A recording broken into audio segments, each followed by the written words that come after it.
Pemirsa, vonis hakim terhadap Basuki Cahayapurnama disorot dunia internasional. Bagaimana seharusnya pemerintah Indonesia bersikap? Kami akan membahasnya bersama narasumber pilihan kami, yaitu Wakil Ketua Komisi Hukum Majelis Ulama Indonesia, Pak Ihsan Abdullah. Halo, selamat petang, Pak Ihsan. Selamat petang, Mbak Anissa. Assalamualaikum, Pak Ihsan. Kemudian ada Komisioner Komnas HAM Natalius Pigai. Selamat petang, Bang. Kemudian ada Direktur Riset Setara Institut Ismail Hassani. Selamat petang, Bang Ismail. Saya akan memulai pertanyaan dari Bang Pigai. Media asing, institusi internasional seperti ASEAN dan PBB hingga pemimpin asing rupanya menyoroti kasus vonis penodaan agama terhadap Basuki Cahayapurnama. Ini sebagai kemunduran dalam demokrasi dan kekhawatiran munculnya intoleransi. Bagaimana menurut Anda? Ya, jadi kalau kita lihat kasus yang dihadapi oleh Pak Basuki Cahayapurnama ya, ini kan sebenarnya harus dilihat dalam konteks criminal justice system, proses peradilan di Indonesia. Proses peradilan di Indonesia itu tidak gampang ya menurut saya, karena ada pengujian data, fakta, informasi, bukti, saksi ya, melalui, kalau kita lihat sidang yang dilangsungkan kemarin itu kan dalam pengawasan berbagai lembaga, ya, termasuk pengawasan masyarakat. Sehingga kalau dikatakan bahwa ada yang tidak adil dalam pengambilan keputusan itu kan tergantung sudut pandang masing-masing. Jadi sudut pandang mereka yang merasa dirugikan tentu berbeda dengan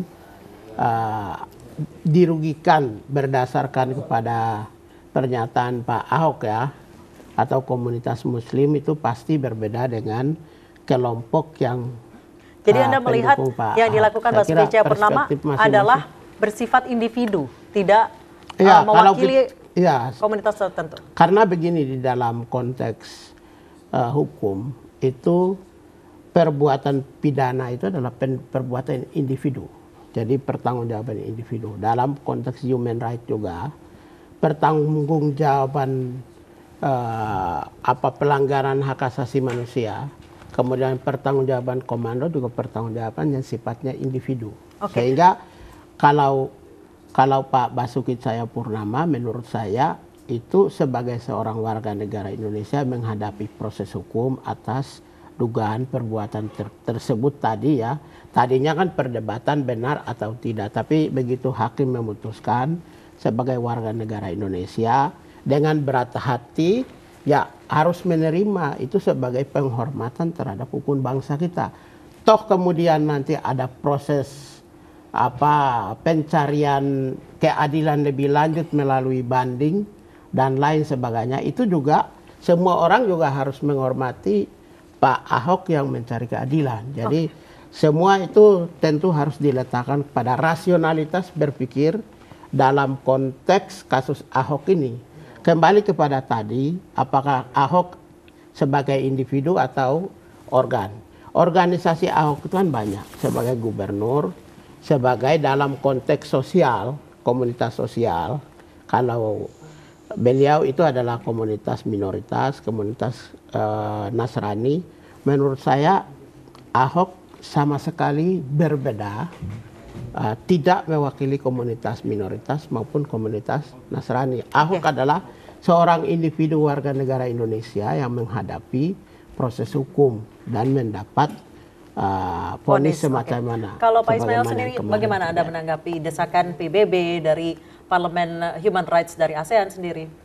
Ya, secara prinsip saya senang karena saya mendapat sahabat ya. Karena sebelum ada kasus Pak Basuki, kami juga pernah men-challenge undang-undang ini ke Mahkamah Konstitusi di 2011-2012. Artinya apa? Ini harus menjadi momentum bagi pemerintah untuk menata tata kelola keberagaman kita.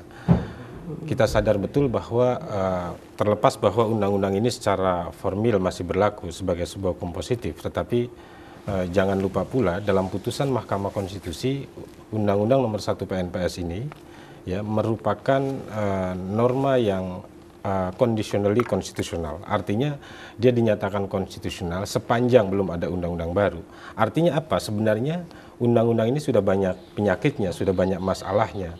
Karena itu secara implisit pula putusan MK ini memerintahkan kepada DPR dan pemerintah untuk segera membuat undang-undang baru. Bagaimana tata kelola kemajmukan di Republik ini diatur sedemikian rupa, diatur dalam konteks pertama dia tidak diskriminatif sebagaimana karakter norma yang saat ini berlaku. Dan juga tentu saja mampu sebagai alat mitigasi mencegah terjadinya konflik-konflik horizontal. Oke, Pak Ihsan, apakah Anda berpikir bahwa tata kelola kemajemukan di Indonesia masih perlu ditata ulang?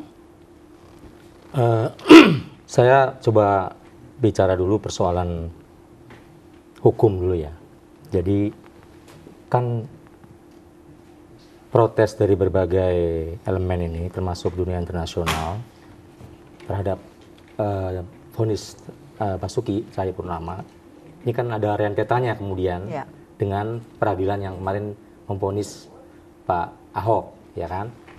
Nah, tentu saja ini harus kita dudukkan dengan proporsional. Saya sependapat dengan rekan saya dari Komnas HAM bahwa ini masalah personal, ya, masalah hukum yang berkaitan dengan pribadinya Pak Ahok. Tidak ada urusannya dengan persoalan-persoalan lain. Ya kan? Nah, bahwa kemudian dikait-kaitkan, ini kan ada momennya. Dan saya pikir itu bagus saja, ada semacam warning atau peringatan atau protes.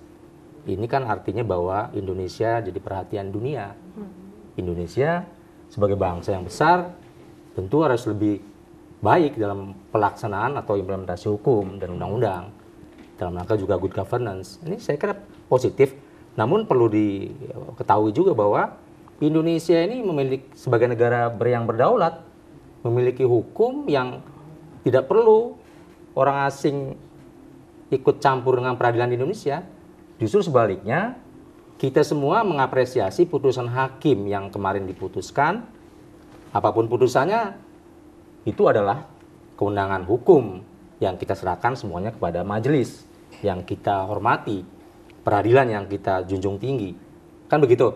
Jadi, kalau toh nanti Pak Ahok tidak sependapat dengan putusan majelis, toh ada upaya hukum yang dilakukan. Apakah banding, ya toh? Apakah kasasi, bahkan bisa dilakukan peninjauan kembali atau hari Senin, nggak ada masalah. Nah, yang menjadi problem kemudian ini ada sekelompok yang justru menarik-narik putusan peradilan ini ke wilayah HAM. Apa hubungannya dengan HAM? Bukankah perilaku Pak Basuki itu juga melanggar HAM dan agama? Itu yang diyakini dan ditoreh oleh vonis hakim. Jadi jangan sebaliknya. Kemudian hukum di Indonesia sebagai melanggar HAM. Saya sangat tidak sependapat. Oke. Pak Ismail mungkin mau menanggapi? Ya, kalau kami posisi memang berbeda dengan teman-teman MUI dan Pak Ihsan khususnya ya, yang dalam forum ini. Bahwa undang-undang PNPS ini kalau kami menyebutnya violation by rule. Artinya dia adalah produk hukum yang memungkinkan orang kemudian menjadi terlanggar haknya. Anda bisa bayangkan dengan kemarin kami baru rilis laporannya ada 97 kasus terkait penodaan agama sejak 1965 sampai terakhir Pak Basuki kemarin. Dan hampir semua kasusnya ini sebenarnya tidak ada hubungan langsung dengan melindungi agama itu sendiri. Semuanya berlatar belakang, sebagian besar berlatar belakang konflik gitu ya. Dan dia kemudian juga ada konteks, selalu ada konteks tekanan massa.